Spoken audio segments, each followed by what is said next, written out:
Hello, my friends. My name is Andy Pace. I am the host of the Non-Toxic Environment Show. Welcome back to another episode this week.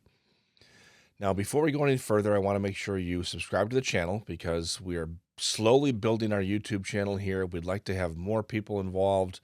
Also, like this episode. It helps us to rank a little higher and lets me know that the type of content we're providing is being enjoyed. Now, this week, very special show. We're kind of stepping away from building materials and methods, which is what I typically talk about. I want to focus on us, our own personal health a little bit, because all too often people will come to me and say that this process is just so difficult. It's so difficult to build and remodel. And then throw on top of it, we're trying to do it in a healthier manner. And for so many of my clients and so many of our listeners, that personal health journey has been so difficult over the years. And what I want to do is work on ways to make that journey a little bit better. Who better to join us than Lauren and Renee, the Biohacker Babes, to talk about how can we hack our own health and our own biometrics to ensure that we're getting good restorative sleep at night, our body is healing, what else we can do to manage the stress and the anxiety, not only from building and remodeling, but just from everyday life. And so Lauren and Renee, I was on their show actually a few months ago and just had a fantastic time with them. They're just wonderful people with amazing amount of information. I know you're going to enjoy the show. It was very informative to me, and it will be for you as well. So here they are. Lauren and Renee, it is so good to have you here on the show today. I was on your podcast a while back, and it was so much fun. And so obviously my team said, oh, you got to get them on your show because it was just a great conversation. And quite honestly, I re-listened to that episode and I thought, boy, I really talked a lot and I listened to my voice way too much.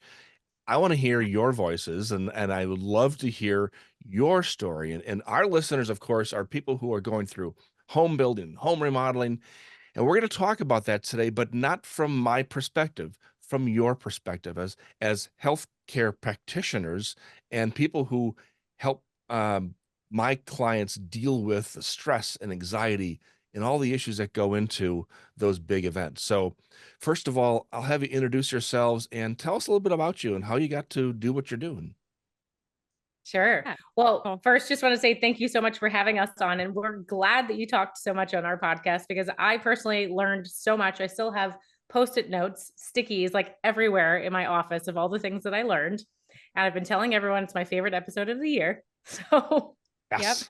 we're very Yep. grateful. Very grateful. Thank you. Yes. And yeah, so Renee and I are sisters, and we grew up with our dad, who we call the OG biohacker. He was biohacking in the 80s before it was given that title.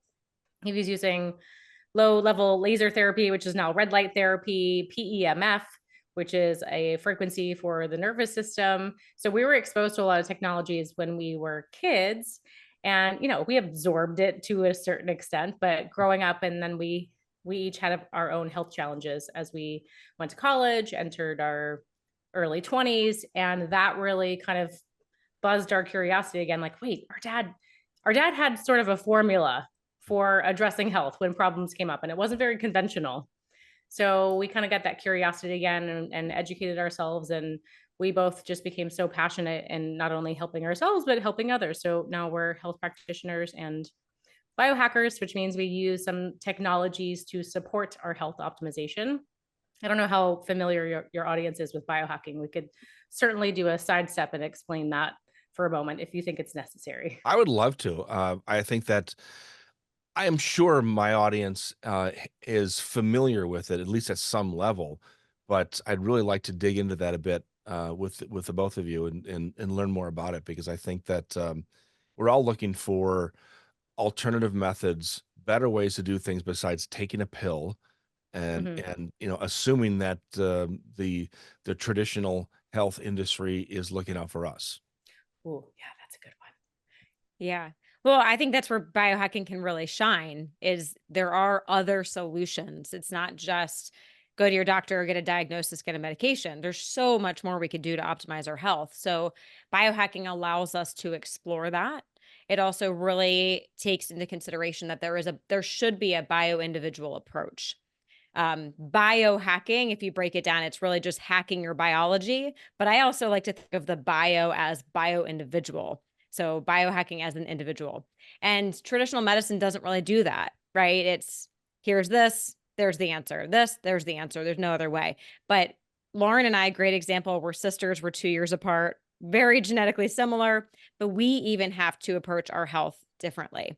So that just shows you the power of that. So all of us should be looking at health status, health goals, age, gender, physical activity, genetics, gut microbiome, hormones. All of that is going to make us need different health practices, which is pretty exciting because it means we're very unique, but it can be a little challenging. So that's where kind of like the N of one experimentation of biohacking comes in. So we always say test, don't guess. You want to be collecting some kind of data, whether qualitative or quantitative or both, to see if what you're doing is working or not working. Or not working. Just to add on to that really quickly, and something that may resonate with your audience, when we go into a home and there's mold, some people respond and some people don't. Mhm. Like, well, what's the difference? It's not the mold. There must be a difference in the two people. And that's because we essentially have a bucket that fills up with all these personal exposures. And when the bucket gets too full, that's when we are symptomatic and have health challenges. So it really takes zooming out and looking at the bio individual, what's in your personal bucket that could be overflowing at that point and causing symptoms. Because we can't just point fingers at the mold, though we should address it. We have to point the finger back at the bio individual and really understand what is the story that's being told here with the physiology. And that's interesting because I remember 30 years ago, or over 30 years ago now, when I started this company, we used to tell people that roughly 25% of the world's population had a chemical sensitivity, whether they know it or not. We didn't have much to go on. There wasn't a lot of scientific data to prove this, but it was basically kind of a collection of anecdotal information put together by some really smart people that said, it's probably about 25%. It's at about 5-10 years ago when scientists were able to finally detect the exact gene that causes or predicts mold sensitivity. And it's what is it, the HLA-DR gene? Mm-hmm. Well, the interesting thing is that now experts are saying 25% of the world's population has this genetic marker. And what we're finding is it's probably the exact same group of people, because anybody who is mold sensitive will or it has that predisposition for extreme mold sensitivity is going to develop chronic inflammatory response or mast cell activation. And then that puts them in a category of being multiply chemically sensitive, EMF sensitive, a whole range of things.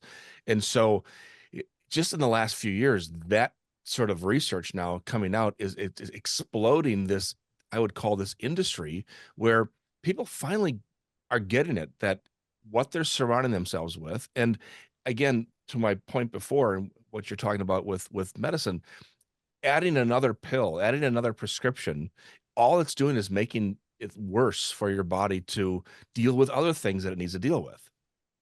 Yeah, potentially, Yeah. because Band-Aid. you have to metabolize that pill, detoxify it. And if you have a problem with detoxification, which is the case with sensitivities in general, that is putting an increased burden on the body. It also, I think, like adding more pills, and we're fans of supplements. We think they can be really powerful. But to a certain extent, if we're just adding more and more things, are we teaching the body that it's not capable of doing it? And we think like remove the stressor, which will reteach the body that it has natural healing abilities. We think that's really powerful. Well, and having as you said before, everybody's born with this bucket that fills up. Everybody's also born with cellular memory. And so Mhm. if we are conditioning ourselves, if every time you get a stuffy nose, you start spraying nose spray, what happens is eventually you can't breathe without spraying nose spray first. Oh, yeah. I In there with interviewed, Afrin. Yes. yeah, exactly right. Yeah. Uh, Oh, yeah. I interviewed Andrew McHugh a couple weeks ago about childhood eczema. And I mean, she was making this point. You put on a skin cream on children to get rid of the eczema. It's not really getting rid of the eczema. It's getting rid of the symptoms. Mm-hmm. Now it's making that child dependent on steroids. Mm-hmm. Yeah. Yeah. Which has a ton of side effects. Yeah. Without a Too doubt. many. And so it, the big picture is, since in the building industry, is since the 50s, the industry has completely exploded with plastics, synthetics, and making everything unnatural, because we're trying to strive for this perfect environment where we don't have to fix anything. There's very little maintenance. The things are last a really long time, but we're forgetting that people actually have to live in these structures. In your world, it's, what are you surrounding yourself with? What are you ingesting? And I have to imagine the information that's being thrown at you on a regular basis now about what scientists are finding out has got to be staggering. Yeah. Yeah, I mean, From every day every I have a direction. client, clients are like, wait, now I can't have this? Wait, like Renee just sent me an email, Siete bought out by Pepsi. It's like the things you used to be able to trust, you can't trust anymore. So we do have to keep educating ourselves. But this is kind of a lateral comment, but you mentioned on our podcast, and we believe this so greatly, we do have to be educated consumers, but also we have to choose to kind of stop stressing at the end of the day, because stress is the number one killer. And stress, our bodies were designed to tolerate and handle short-term stress. And when that happens, we actually, our gut becomes permeable. Our gut is designed to become leaky under stress so that we could run from a tiger and have electrolyte, sodium, glucose cross the intestinal lining. But then that stressor is supposed to end so that the gut wall, the gut lining can come back together. We can no longer have leaky gut. But now with all the plastics and the products and the foods that we can't trust, those walls are just wide open all the time. And that's a problem. The reason I brought that up, though, is because stress will continually do that. So you could be stressed from consuming things with plastic. You could have leaky gut from the plastics. You could have leaky gut from stressing about the plastics. Mm-hmm. So at some point we just have to say, like, I'm doing everything I can, and come back to the nervous system. What can I do to my nervous system to bring myself back into balance? Because I believe that's really what controls a lot of what's happening.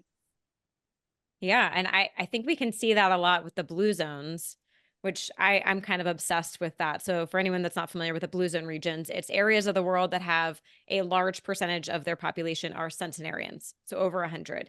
And I can tell you, they're not stressing about, is this organic? Is this non-GMO? Is this plastic? But they're not stressing about every little thing. They're drinking alcohol. They're socializing. But I think the important thing is they're less stressed. Most of them have a purpose, a reason to wake up every morning, and they surround themselves with friends, family, community. So I think like that should be more important. Like social interaction because loneliness, everyone says is the new smoking, the new sitting, all the things. Are you getting out with friends and family? Are you stressing less? Are you prioritizing some downtime, sleep, stress management? Like, I think that's more important than nitpicking. And I have seen this so many times with my clients that are, on organic, raw vegan diet, and their health is just, well, vegan is a whole nother discussion, but their health is failing. And I'm like, I think it's because you're obsessive about everything that goes in your body and on your body. Oh, Not to say boy. that's not important. Yeah. And in some regards, this doesn't apply to everyone, because if you're far extreme end of the spectrum, all these multiple chemical sensitivities, or you have something like MCAS, where you really are sensitive to everything that you breathe, ingest, of course, you're going to be stressed, because life can be really, really challenging at that point. So that's really about unloading the bucket. But we have to look at the belief systems around healing. Like, do you believe that it's possible to heal? Can we look at emotional traumas? Like, what else could be contributing to this kind of narrative while we're unburdening the bucket? I think it's just interesting, because I said it and then Renee mirrored it back, and I'm already hearing people go like, it's not so easy to just not stress, right? I know. It's not so easy, but Yeah. As if you could just flip a switch and say, all right, no more stress today. This really resonates with me this week, because I just got back from spending 10 days in northern Wisconsin camping with my wife and my niece and nephew and their little 2-year-old, and we just had a blast. It was so much fun. And I get back to the office a couple days ago, and I know it's stress. I can feel it, because all of a sudden issues that I had before, you know, a little bit itch on my arm, you know, an itch on my leg that I didn't have before that, and that's probably like it's a stress indicator to me, Mm, and I didn't have that while I was gone. And such a limited thing compared to what most people who are listening are going through. But stress is an enormous factor, and I know that there are programs out there, you know, dynamic neural retraining and different, you know, limbic system retraining methods that uh, uh, uh, it doesn't. I'm not saying that what people are going through is all in their head. Of course not. It's a physical, real issue they're dealing with. But I will say that if you can manage the stress, not eliminate it, it's impossible, manage it to the point where I understand that, you know, this is not going to hurt me. This is a glass vial. It's completely inert. Just because I don't recognize it specifically doesn't mean it's bad for me. And that's what my customers are going through all the time. And these are folks that have been living with chemical sensitivity for their whole lives. And they're so afraid to do anything mm, because they just know in their head it's going to cause a reaction. And that's where we have the problem, because knowing something's going to happen is different than just thinking it's going to happen. It might happen. So their brain is automatically putting them into fight or flight. And here comes that adrenaline release. And here comes mhm. the reaction to that thought that they're actually going to have a sensitivity reaction. And so it's a very difficult thing to deal with. And so what would you recommend for anybody listening if this is the situation that they're in? They're somebody with MCAS, they just have no ability to function because they don't even know what step one is. What would you recommend? It is so bio individual again. So there's not really like one, two, or three things I would say for everyone. It's really about getting to know that individual and determining, like, again, is there emotional trauma that needs to be looked at? Is there a limbic retraining that could be helpful, like you mentioned, like a DNRS? Just throwing out a wild card here, like psilocybin microdosing to retrain patterns and sort of understand that there's another possibility. But for MCAS and the multiple sensitivities, I would say we have to get your cells healthy. That's really important, because if your cells aren't healthy, you're not getting toxins out and you're not getting nutrients in. And that is going to keep the immune system in this hypervigilance and that the downstream cascade effect, right? Your gut is leaky, immune system is hyperactivated, there's inflammation. So we have to get the cells healthy. And we have to get brutally honest about where we're sourcing our food. And yeah, that's not going to change everything, but sometimes I'm like, are we really getting the whole truth here? And I'm sure there are exceptions to that, but I do have one particular client with MCAS who believes like she has to eat potato chips frequently throughout the day to keep her energy from crashing. She's like, this is just a thing from MCAS. This is just an example of sort of like a narrative that we can kind of tell ourselves and that get stuck in. We believe this is the only way. So, you know, a lot of things, but supporting the nervous system again with PEMF, utilizing nature, reducing EMF exposure. But there is sort of a process of improving sourcing of food. And then with nutrients, we can heal the cells. Something like a phosphatidylcholine is extremely helpful at getting nutrients in and toxins out. So that's just to name a few. I'm sure Renee has a bunch more she can add in. Yeah. I mean, one more kind of similar on that list, like EMDR. I know I've had some patients that has been a game changer for them. I'm not a practitioner, but something like that can be helpful. And then I also think looking at heart rate variability Hmm. and HRV biofeedback, because Andy, like you said, you're not going to get rid of the stress. So how can we become more resilient to the stress? And HRV is really the best measurement of how resilient you are. And if anyone's not familiar with that, you can get, Aura Ring, BioStrap. I think even the Apple Watch has it now. Lots of ways to measure your HRV, but you can do different activities to improve that. So, basics like optimizing sleep, meditation, and breath work. But then you can actually do HRV biofeedback breath work, meditation. So you're going one step further. When you are feeling a little bit more rested and resilient, you go in the sauna, you do the cold plunge, you do some fasting, you do these hormetic stressors, which are stressing your body in a time where you can handle the stress. And then that makes us more resilient because it's all about that adaptation period. So, yeah, I'm a huge fan of HRV. I think, Like this week, for example, Lauren and I have a really big, crazy weekend coming up, and I know there's going to be some things that take down my HRV. So in preparation, I'm trying to do all the things I can to build that resilience in preparation for that, because I can't change. The weekend's going to come. It's going to happen. I just need to go into it as ready as I can. So knowing that I have a couple of days where I'm going to be speaking at events, and it's going to be like, I call it the days where I have to be smart for so long that at the end of those days, I am wiped. Like That's us this I don't want weekend. to talk to anybody. I just want to sit in the chair and just stare at the sky. What's my best? I know it's different. It's individual, but a quick tip for me to sort of prep for that, to make that coming down a little bit easier.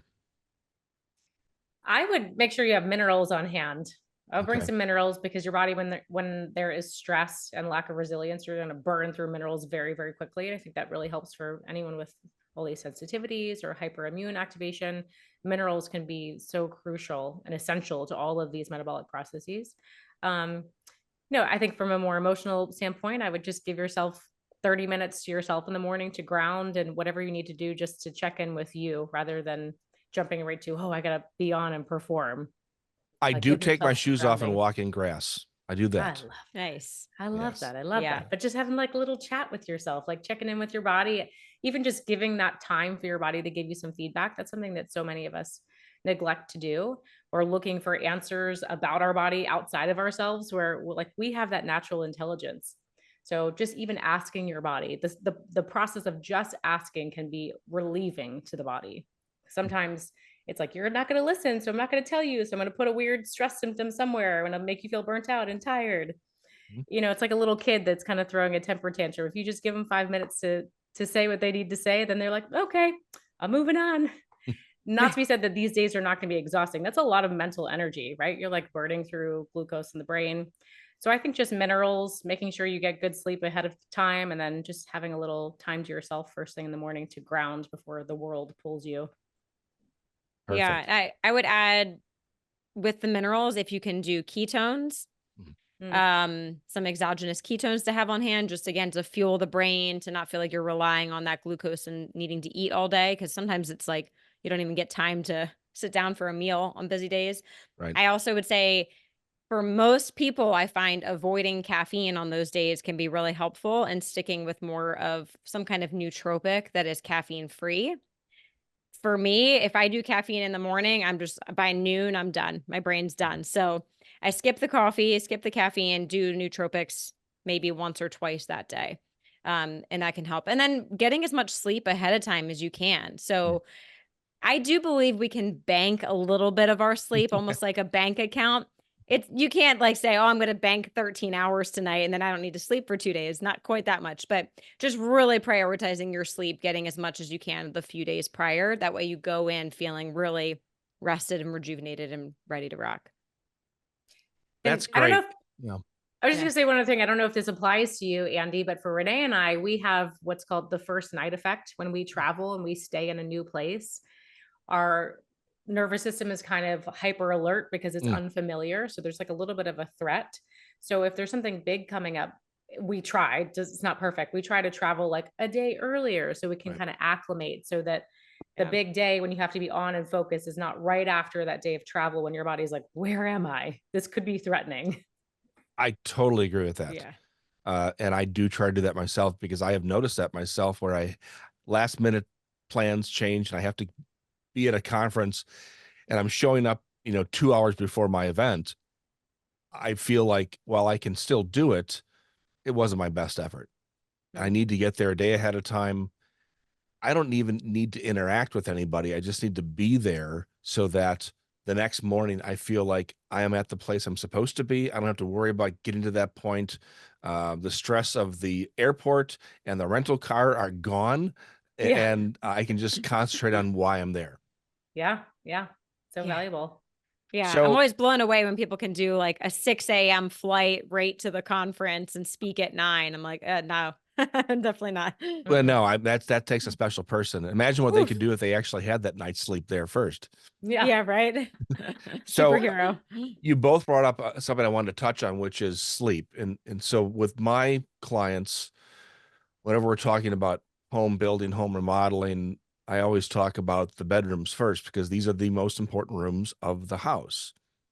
And if we don't get that 6 to 8 hours of restorative sleep every single night, it can make dealing with the next day very difficult. Dealing with the chemicals, with the EMFs, with mold sensitivities, whatever we're dealing with, it just makes it more difficult.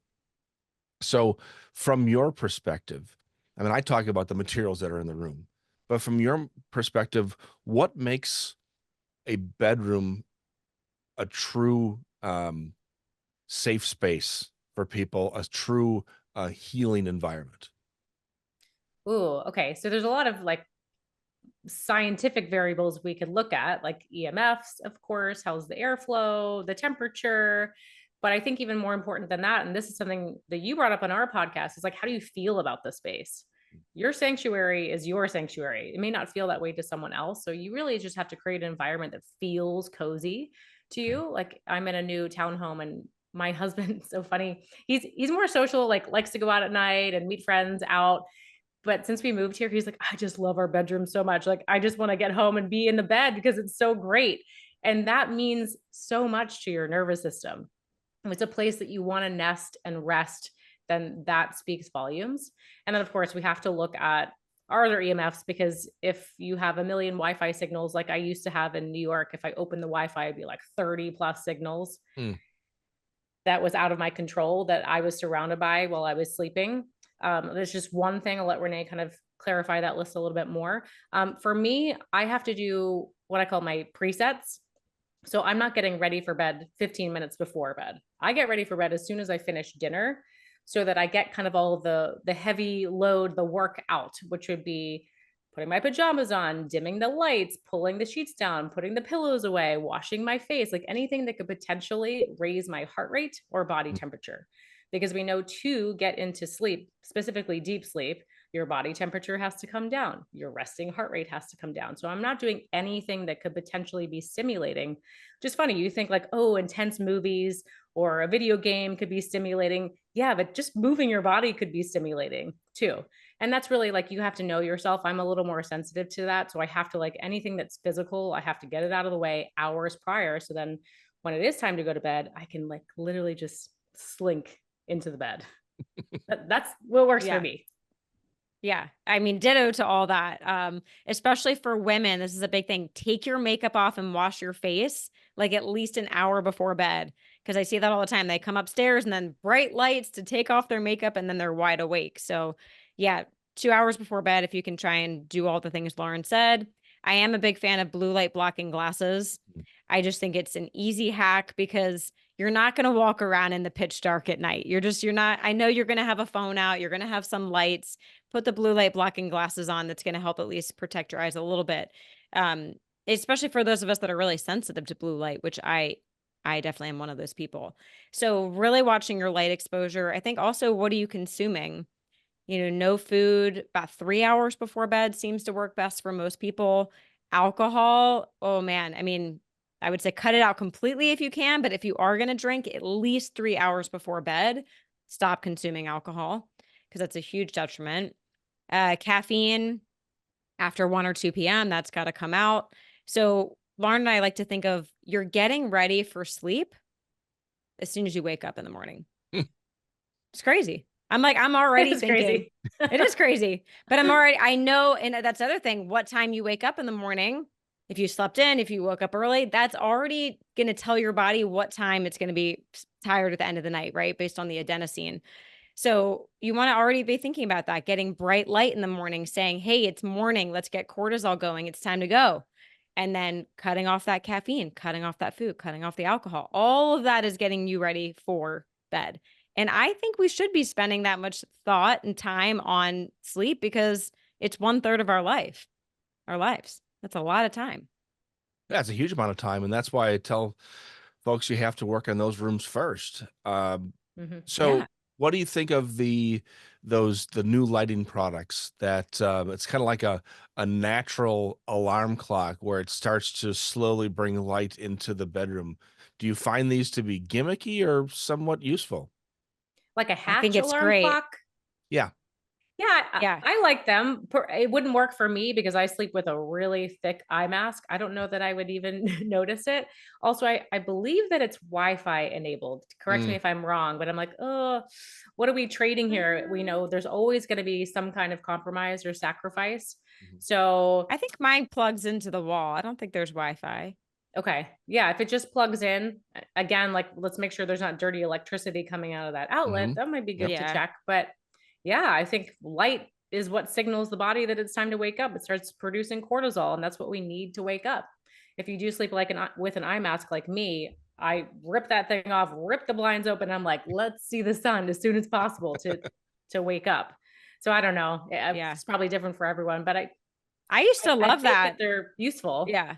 When I back in the day when I had to get up at 6 a.m. and it was dark out, I loved it. It was like such a natural, peaceful way to wake up. It's like birds chirping and the light just lightly wakes you up Mhm. versus an alarm that's just blaring at you. Terrible way to wake Yeah. up. Yeah, I can't use Yeah. alarms. It's just it automatically puts me in a bad mood. Mm. It's not that I don't wanna get up. Understandable. I just don't wanna get up with, some box screaming at me. And Yeah. so And then Yeah. you hear your alarm as someone's ringtone when you're out and about oh, and you're like, yeah, right, exactly. Trigger. PTSD. Yeah, Yeah. it's such a trigger. I think it's just knowing yourself, and Renee and I each use the 8 Sleep, which is a cooling mattress, which Mhm. is Bluetooth or Wi-Fi enabled. Tested it. I think for the benefit that it gives with the cooling the body temperature, Sure. I'll take the little bit of a hit, but that's a nice wake up because it gently starts to vibrate. It's Oh. very, very gentle, and it will kind of get louder and louder until you pay attention to it. But Got it. I And find it's a heats gentle up. way to, and it gets Yeah. warm. So you're like, okay, I'm warm and I'm ready to go. Very good. So, Yeah. what about things like, um, different fragrances, scents, things like that in the bedroom? I mean, I've heard stories of people Ugh. doing this because it helps them fall asleep or even, like, white noise to help them fall asleep. I have to imagine these are all just kind of masking, an issue.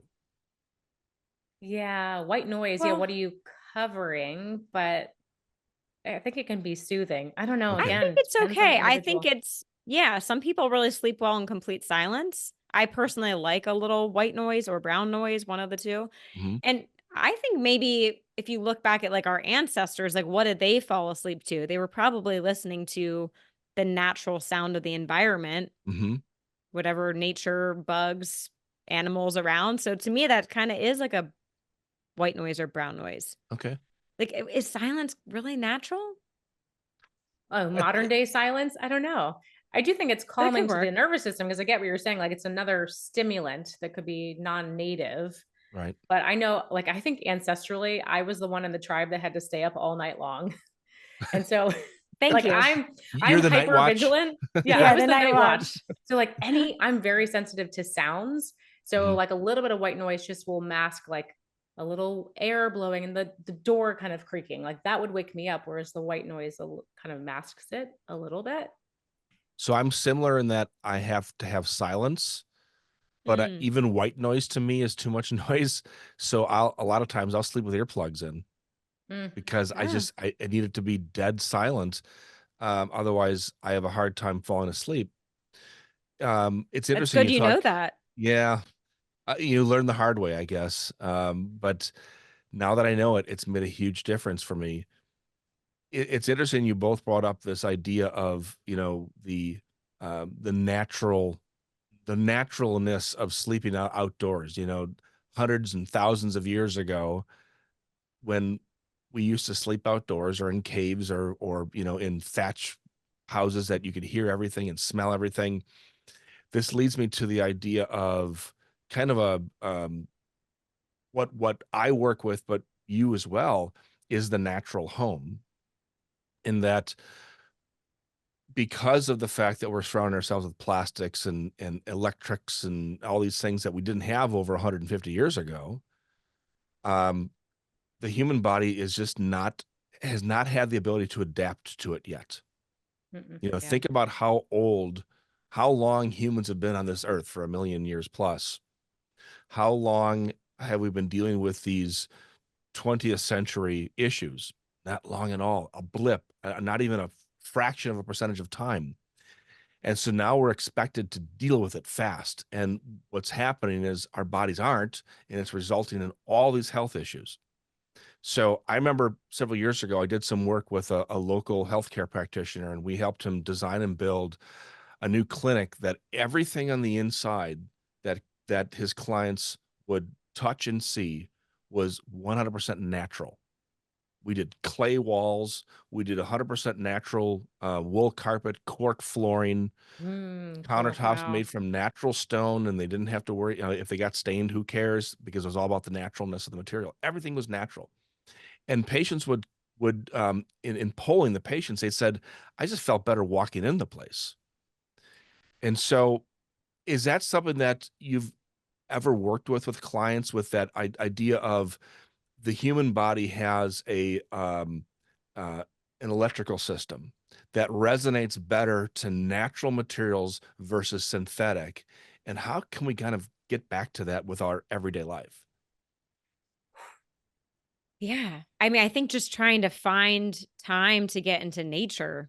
Mhm. That's, I mean, my best tip for people. I mean, the home, that would be really fascinating to explore, but I think, can you on your lunch break go walk into a park? Can you take your feet off and walk barefoot in your backyard in the morning?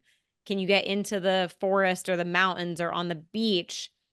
This is kind of what I like to call like ancestral hacking. It's like, how did our ancestors biohack? And that's what they were doing. A walk on the beach, grounding, getting the negative ions from the earth. It's going to balance our nervous system, the fresh air, forest bathing, like all of that, I think is just so, so helpful. But I know it's hard, especially if you live in like a concrete jungle. Yeah. Right. It's hard This to is find that. where technologies could come into handy, into hand. PEMF, so pulse electromagnetic frequencies. So technologies using sound, vibration, frequency that are kind of teaching your cells to resonate at their natural resonant state. So it can kind of unwind. That's therapeutic, but then we still have to eliminate the stressors. Like, sounds amazing, that house that you were describing. I want to live in that, but Right. how accessible is that to the average person? Mhm. So we just have to eliminate as much as we can, which is consulting with you is I'm like sending everybody to you. I would say the next part is like, can we look at the terrain that is the body, get the cells healthy, get cellular hydration up, lower inflammation, and get our gut online so that we can be more tolerant, because a lot of this is just the gunk that builds up in the body that builds that intolerance to these materials. So, I'm staring across the street, there's construction happening for me. I'm like thinking about the average person who's going to build a house with clay walls. How Mm. many people? I would love to Yeah. know. I Right. would I would love to be first on that list. So Mhm. I think we do what we can, but the body that you live in is yours and you are responsible for it. So you always have that ability. And on this topic of elimination, it's always coming back and looking at your food. And so just like the most simple hack is like, stop eating stuff that's in a package, a wrapper. I know like your spinach comes in a plastic container. We can't be 100%, but there is no healthy processed food. It doesn't exist. And the more that you're putting in, the more that your cells are going to be inflamed and toxic. And so the less resilient and adaptable you are going to be to all these other things that we don't have control over. So we have to control what we can. And I think food can be something we can control to a certain extent. Yeah, I agree with that totally. I've been trying to get in the habit, my wife and I, in the last few years, of only eating produce that's supposed to be around this time of the year, whatever time of year Mm-hmm. that is, Yeah. instead of having produce that's been flown in across the world, sprayed with who knows what. And we all know that there are large, giant corporations that are inventing these so-called safe coatings for produce that really aren't safe at all. And A it's just peel. essentially Yeah. filling the body with Peel. microplastics. Yeah. It's pretty terrible. I think you can find a Yeah. list now what grocery stores are allowing them. So it's just like, put those on the no list. Do not Mm, go. I mean, Whole Foods is, right? Whole Foods Are is they? allowing it. Are yeah. they? I think so. Yeah, that new coating that I think the Bill Gates Foundation Yeah, put together. it's, Yeah. yeah, it's called Appeal. I mean, going to farmers markets is Yeah. always going to be probably your best bet. Get to know a local farmer, Mhm. meet them, talk about their ways, go visit the farm if you can. The problem is the food industry, they're probably always going to be a couple steps ahead of us. So again, don't stress yourself out over it, but like do a little bit better, do your research. And if you can just stop eating anything out of a wrapper, even a healthy protein bar, that'll make a big difference. Yeah. So And I think it doesn't always have to be organic. I think that's an important thing. Like organic from Whole Foods, if it's covered in this toxic coating, like that's no better. But if you, like Lauren said, if you talk to your local farmer, a lot of times they are basically organic. They just can't afford the organic certification, Mhm. but then it's local. Because that's the other thing. If you're getting some organic produce from, I don't know, Argentina that was picked 10 days ago and then flown here and then sat on the shelf, it's like, eh, so what? Even if there maybe aren't pesticides on it, there's also no nutrients left in it. Yeah, So zero life local, force. yeah, local, I think can be such a game changer. I love that point. We only have a few minutes left. I wanted to talk a little bit about something that you both touched on a little bit, and it's really fascinating to me. Is this whole concept of, from specifically from a biohacking standpoint, a lot of discussion around microdosing. And I mean, I'm hearing advertisements locally for clinics that do ketamine therapy. And then you talked about was it psilocybin microdosing. Psilocybin, yeah. Psilocybin, that's from it. That's it. mushrooms. Yes, Yeah. mushrooms. Yes. So I know there was research done with military veterans going through PTSD. How do you see this as it stands right now? And does it have promise for people who have severe health issues that are, as we talked about, both physical and mental? Yes, I think so. If they're, especially if they're doing the other work, right? If we're Mm, like giving the right nutrients to the cells, eliminating the stressors and the toxins, and we didn't even look at all the possible variables there. Like we have to look at, well, something we didn't mention, dental work. Our dad's a biological dentist. Like mm, what toxins, stressors are in the mouth. So we're just gonna add that on that list. So if they're Huge. doing all the It's things, huge. yeah, I think it can be really powerful at unwinding these kind of narratives that keep us stuck in like, oh, I'm just designed this way. I'm always going to be sick. Like there's no hope for me. Really powerful at that. Naturally, mushrooms in particular are adaptogenic. They come from the earth and they help the earth to adapt. Like when you see a rotting tree, the mushrooms sprout to help the tree to decompose it and bring it back into some kind of life form. It's part of the ecosystem. mm. And it does that in the body. They're adaptogenic in the sense that it's going to help you adapt to your stressors. So that alone can be really helpful. They are anti-inflammatory, they are antioxidative. And then simply committing or engaging in a protocol, like a microdosing protocol. So you have a structure. I'm going to do it for this many days. I'm going to dose on this number of days.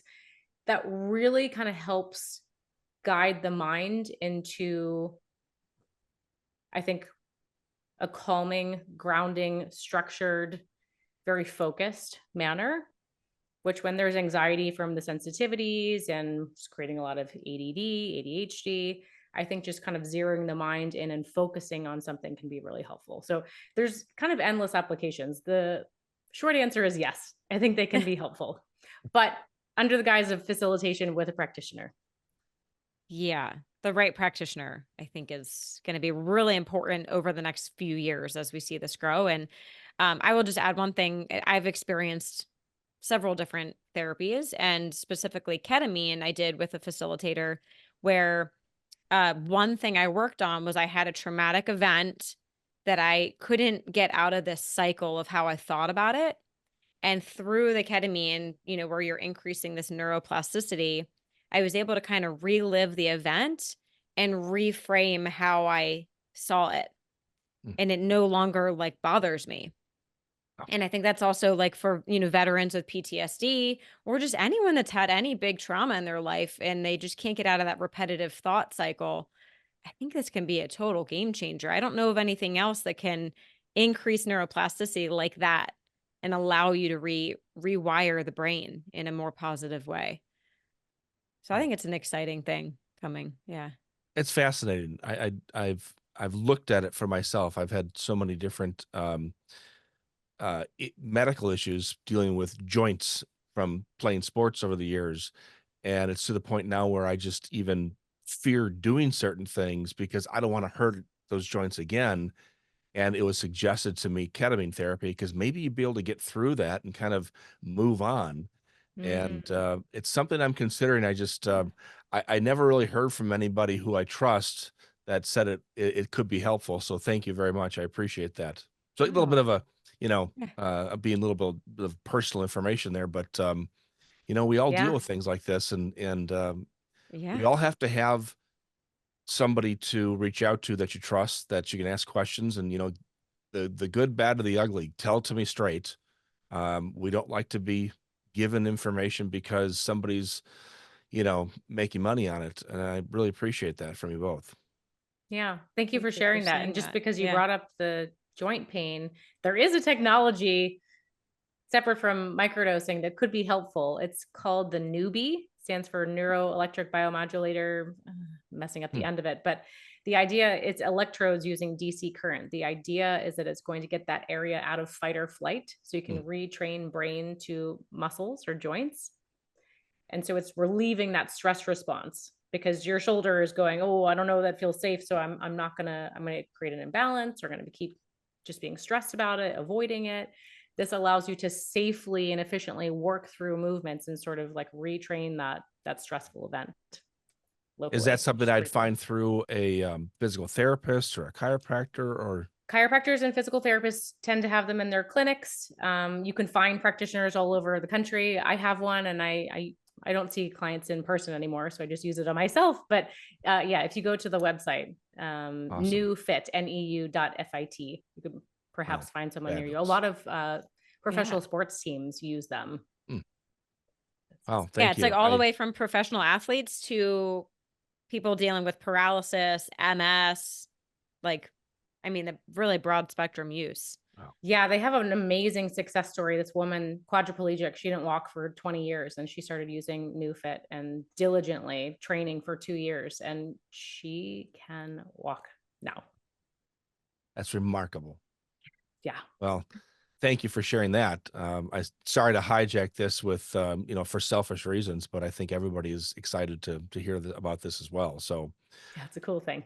Yeah. wow, Happy to share that. folks, this is why they're called the Biohacker Babes, because they can talk about these things and give you real life information. They're not just online to try to sell you something. They really do know what they're talking about, and I am so excited and happy that you were able to share some of your valuable time with our audience today. So thank you very much.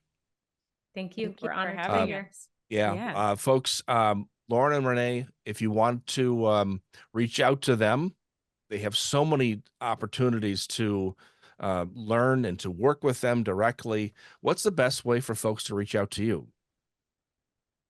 Yeah, we have our email, biohackerbabes@gmail.com, if you want to reach us directly, or Instagram, we're really active, biohacker_babes. And then you can find our personal pages from there. But we would really love to connect with all of you. We didn't really get into a lot of our personal health journeys, but that really inspired us to try a lot of things. And we are happy to share what we've been through, what has worked and not worked, and just really give our honest opinion. So please connect with us. And then we have our podcast, the Biohacker Babes, which Andy was just on a couple weeks ago. Yeah. I was, and I can tell everybody that it is a must listen to show. The topics that you both deal with are just beyond the regular. I said it before we started, the alt health space is ginormous, and it's like walking into a library and saying, I feel like reading a book today. Where do I go? With what you Yeah. have done is you've brought up all these topics that I don't think anybody's really discussing much, at least not to the detail you are. And so just really interesting topics. It is a must listen to show for sure. Thank you. Thank you. Thank Thank you. you. Thank you so much. Really appreciate hearing that. Yeah. Yeah. And I Yeah, just keep it wanted up. to add one more thing. If the microdosing perked up any ears, Yes. I work with a practitioner network called Mycology Psychology. So that's a great place if people want to learn more or talk to a practitioner and perhaps learn about what that looks like. Wonderful. Thanks again to both of you for sharing time with us today. And I look forward to doing this again sometime soon. Yes. That would be great. Thank you.